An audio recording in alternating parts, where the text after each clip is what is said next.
Forgot to mention that with the dangers. Spiders. Didn't realize they were going to be on land and in the water. Now that's a fishing spider. Rather big. You can see what it's doing is just hanging off the side of the rock there.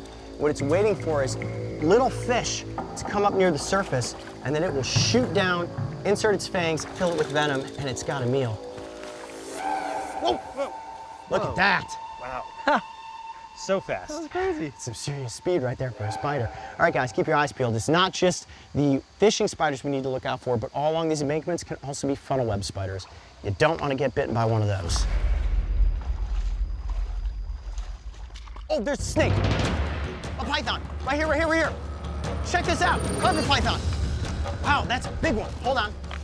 Oh, yeah. Here, here, here. Take that net. Wow, this is the biggest carpet python I've ever seen. Don't get bitten, don't get bitten. Look at that.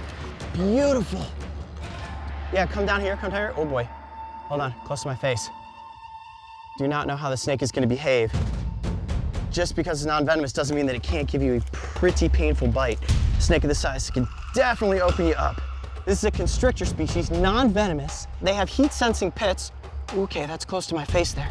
Heat-sensing pits all along the fronts of their faces. Look at this, you can see it's constricting around my arm right now. See all their veins popping out. Yes, they are incredibly powerful. Look at that. And you can see how tight it's squeezing. Now, it's not constricting me to kill my arm. It's just holding on.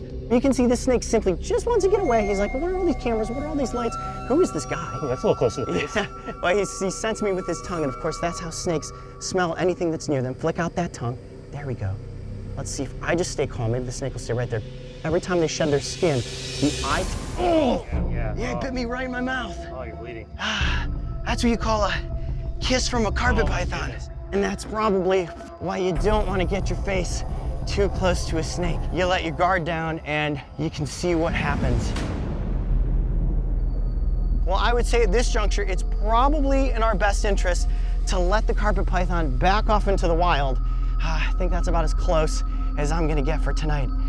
Thanks for the kiss, buddy, but that's a mouthful of blood right there. All right, I'm gonna place this guy back down on the ground and we're gonna assess just how bad this bite really is. Watch it just slither off of my arm there. We're gonna need first aid. Is that blood that I feel running down my face right now? Yeah, but we're not in panic mode because it's not a venomous snake.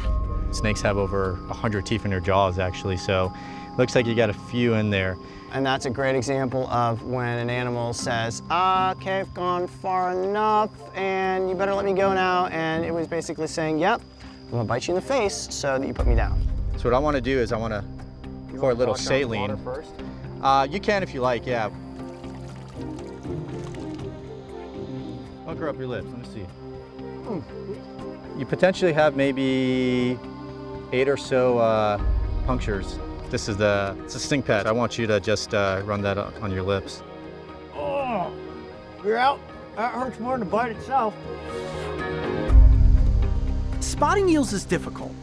Once you see an eel, you want to take your light beam off it as fast as possible because direct light will spook them. If an eel senses something in the environment that's unnatural, they're going to take off and immediately try to hide. We've got a turtle right underneath this log.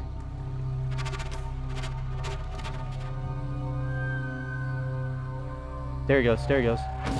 Got it. Got it, got it, got it. Yes! That's Nice grab. That is a sawshell turtle. Definitely a species that I've never caught before. Now, the reason they're called sawshell turtles is that when they're juveniles, the back of the carapace is actually jagged, just like the blades of a saw. But as they grow, that jaggedness begins to smooth out. This is the first human contact for this turtle, I'm sure, ever in its life. All right, we're gonna let it back into the water and try to get one of those eels.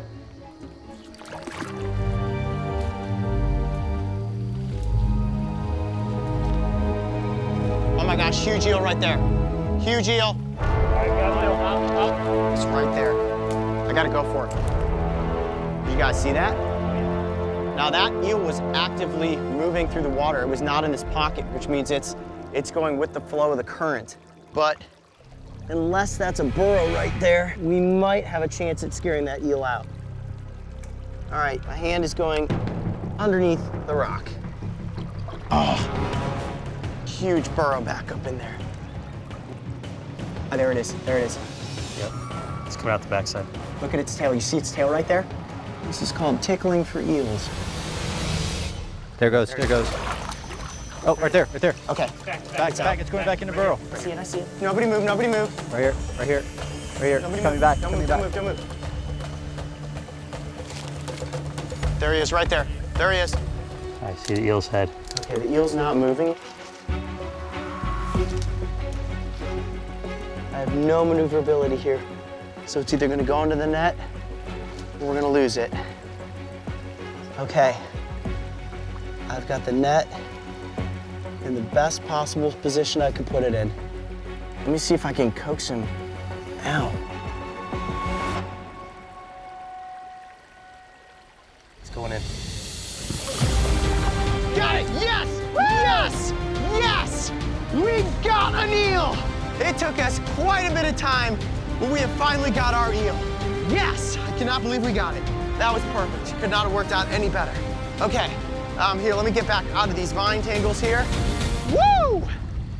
Got one!